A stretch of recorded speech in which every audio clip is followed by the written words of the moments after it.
even governing bodies that don't always hit things on the head, sometimes they still make a correct move. I hate to tell you this is an I told you so moment, but in a way it kind of is. At long last, after everything that has happened, the United Nations has suspended Russia from the Human Rights Council. All right, fine. Okay. You might remember last year when Surprise, the new they were Axis all got put into the Human Rights Council. Right. You guys might remember what countries I'm talking about that were clearly working together. We talked about it at length on here. I gave you all kind of crazy proof that's not in your fucking normal news feed, because if I'm gonna give you a crazy conspiracy theory, well, I may as well back it up. You know what I mean? After all of this happens, Russia gets kicked out of the Human Rights Council. Guess what they do immediately? What? They warn the United States. We've said before. The most grossly over-bloated, gigantic military budget the world has ever known. You don't warn us.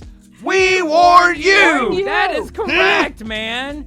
I cannot believe this. Now, I'll tell you what I can believe. Russia getting kicked out of the Human Rights Council. I bet you can guess already who's not too happy about that.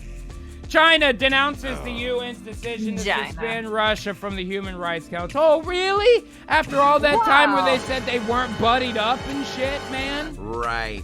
And now the it's thing an is, issue. China got put onto the Human Rights Council with Russia and Iran, which is fucking ridiculous. Let's not forget that right now there was just recently a study that came out from Australia that says that China has been doing execution of prisoners, state executions, wherein they harvest the organs afterwards. They are the UN Human Rights Council. They're doing fucking Raiders of the Lost Ark right there. UN Human Rights Council. Dude, you know Are what they I'm going all saying? Kali Ma on these people? Exactly, They totally dude. are. They are trying to eat the hearts to gain their power, I guess.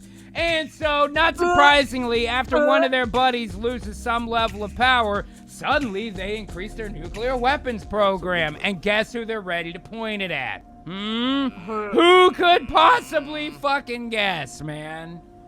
And after all of this happens, you have to remember that these guys don't want themselves to be in the spotlight when somebody has to be blamed. So who do China and Russia trot out when they need somebody to take the fall for their advancement of nuclear weapons programs with the specific intent of pointing them at the United States? Iran chimes in and says, we're mad too. Oh, no. God damn it. Stop being their whipping boy, Iran, and go back to 70s style when Iran used to be cool. And that's the whale's honest truth, whether you're dead or alive.